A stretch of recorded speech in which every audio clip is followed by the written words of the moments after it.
G'day mate, welcome back to Dyson Sphere with me, Jetty. Today, I want to talk about a proliferator build, a self-proliferating proliferator build. And importantly, I want to share a blueprint with you guys. But when it comes to blueprints, there's two things. There's one, having a blueprint, and the second part is understanding how a blueprint works. So, as understanding of how a blueprint works is what really makes the difference between a good blueprint and just a blueprint, I want to explain to you the thought process behind this blueprint before I just share the blueprint with you. So, if you like blueprints, give it a thumbs up, just like Icarus is right now, even though his thumb seems to be a little bit broken, but like the video, I'd very much appreciate it.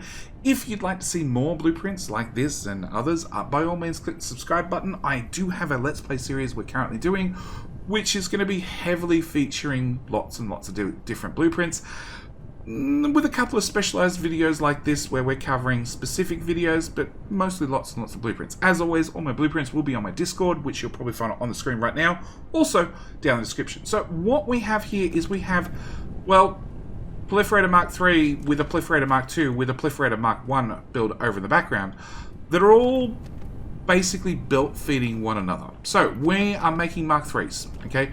Mark IIIs obviously require the carbon nanotubes, plus they require the Mark I.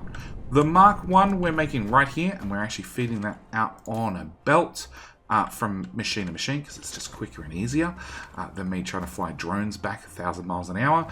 And then, of course, we have a Mark I over here, which again is just feeding into the Mark II on a belt. But Proliferator Mark III requires two Proliferator Mark IIs to make a Mark III.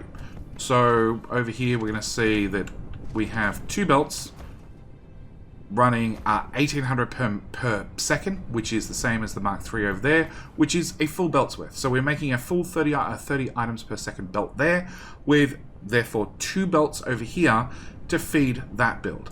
Now, the Mark II requires two of the Mark Is. If I have two belts of the Mark IIs, that means I need 4 belts of the Mark Is, which is a lot of material. It's a lot of material I have to keep moving around. And consequently, it makes the proliferator juice itself quite expensive. What I'd like to do is I'd like to save myself some resources. And we can do that first by spraying our materials as they come in and out. So first thing I want to do is I want to start spraying our Mark III proliferator. And we're going to jump to the end of the belt first, just to clear out the stuff that's not sprayed. Okay. So that's that done, and that means that this build should, after it clears out a little bit of the old rubbish that's in the sorters, etc., should still do 1800 per minute, because it can't exceed that amount. And we have, I actually should have looked at this when I was about halfway, we have 40 assemblers right here, 40 Mark III assemblers, to produce that 30 Mark III proliferator per second. Okay, but because we're now getting 25% extra products out of every single machine, it actually means I can make the build 25% smaller. And you can see I already have 4 machines, 5 machines, 6 machines. The 7th and the 8th are about to stop working, so I can actually remove 1, 2, 3, 4, 5, 6, 7, 8 machines from the build, and this number's not going to change. It might have the occasional hiccup as we wait for everything to kick back into full gear, but it's going to be 1800, okay?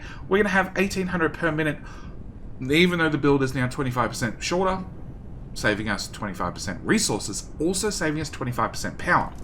Now, as for our Mark II, which also, if we just bring up the blueprint real quick and cover the whole area, also has 40 machines. But we're going to notice that these machines are going to start turning off because we're going to start overloading how much Mark II we have, because we're not using as much Mark II anymore because it's now being sprayed on the way out.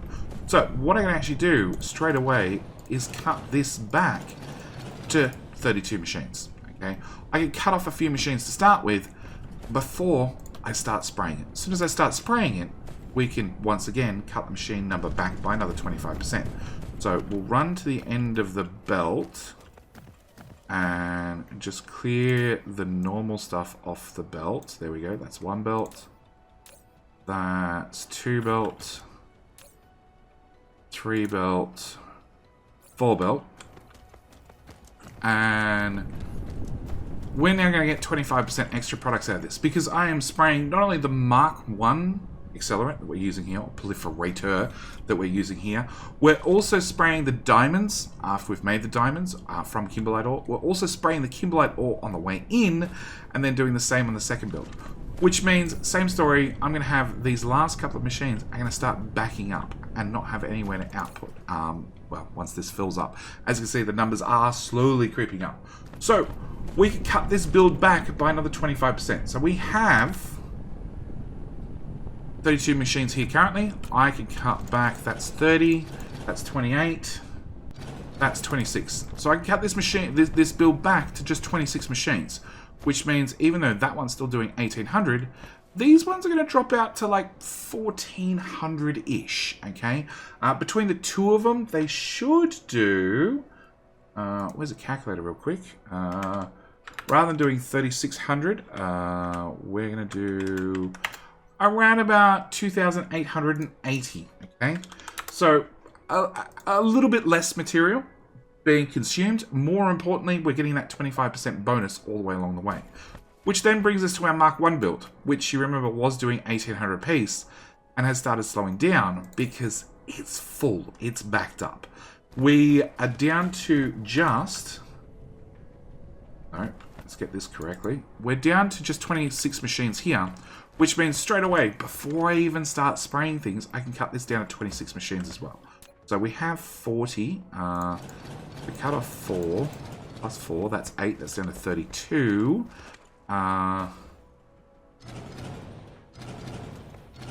What's that count? That count is 26. So we can cut this build down to 26 already, and we will still maintain the amount, the same amount of the Proliferator Mark 1. But if I start spraying this material as well, which should actually get to the end of the belt fairly quickly, because this crafting cycle is super, super fast. But we'll help it out, and we'll drain the belt. There we go.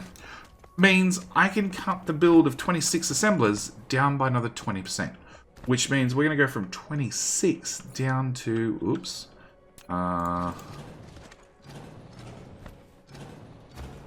20?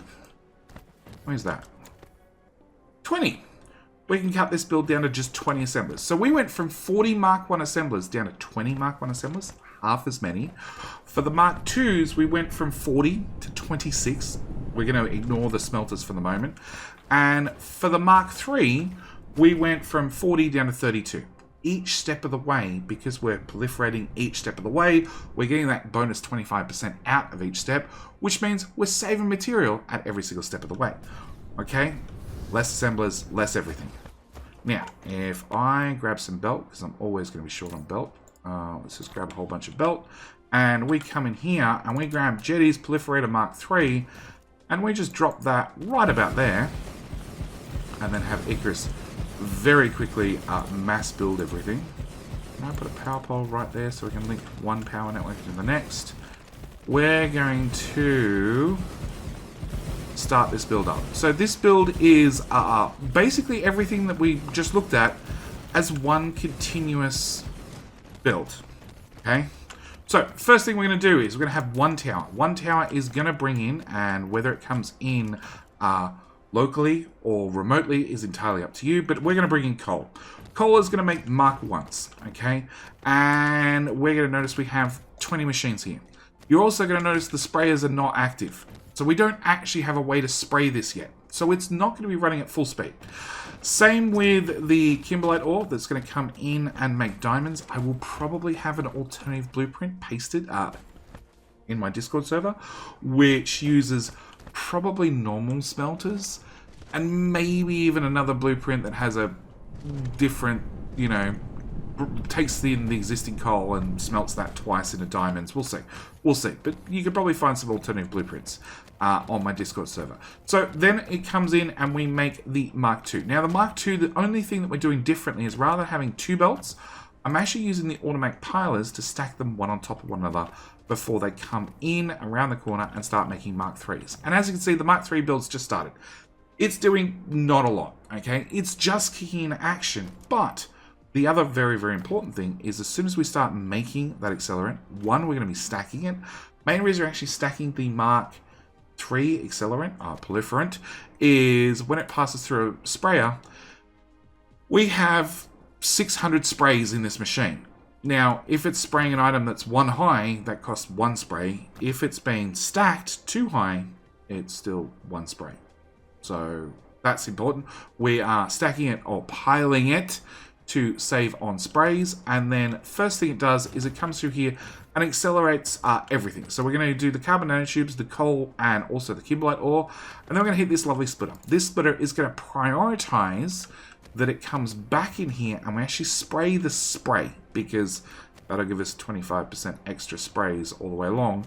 Then it's going to do the accelerant, proliferant Mark II before floating all the way down here and doing the proliferant Mark I, and of course the actual diamonds themselves. And then after this build gets up and running at full pace, we're going to notice that these numbers are going to keep going up, and they're going to stop out at 1800. This little build here does the full 1800, but rather than being, let's spin to north, rather than being this size, it becomes this size. A nice small compact little build that still produces a full belt's worth. Now, very, very quickly, we have, as I said before, going over the maths, we have 20 of the Mark 1s. We have the Mark 2 stretch from here to here with a few stuck in there, doing 27. I actually squeezed in an extra one that I probably didn't need. And the Mark 3s have this row on the bottom, plus 1 hidden up there, and then this row here giving us the 32 that we require. And then, of course, if we come over here again, we can see 1800 on the nose. So, if you like this blueprint, by all means, you'll find it up on my Discord, okay? Links to Discord are always down in the description. You'll find it in the Blueprints channel. At the same time, if you want to see more blueprints like this, you'd like to see more videos about Dyson Sphere, either a Let's Play or just more tips and tricks, there is always subscribing is a great option. It's free. Also, in the description, you're going to probably find a link to my Let's Play, along with maybe a tips and tricks series. I've seen many experienced players that have still missed some things in Dyson Sphere, so by all means, have a look at the playlist, have a look at the video titles. You never know. You might find a video in there that will vastly change the way you play Dyson Sphere in the future. Anyway, with all that said, this is where we're going to leave this particular video. Thanks for the thumbs up, Icarus, and thank you guys for the likes and the subscriptions, and I will see you guys in the very next video on Dyson Sphere. All right, we're out. Bye.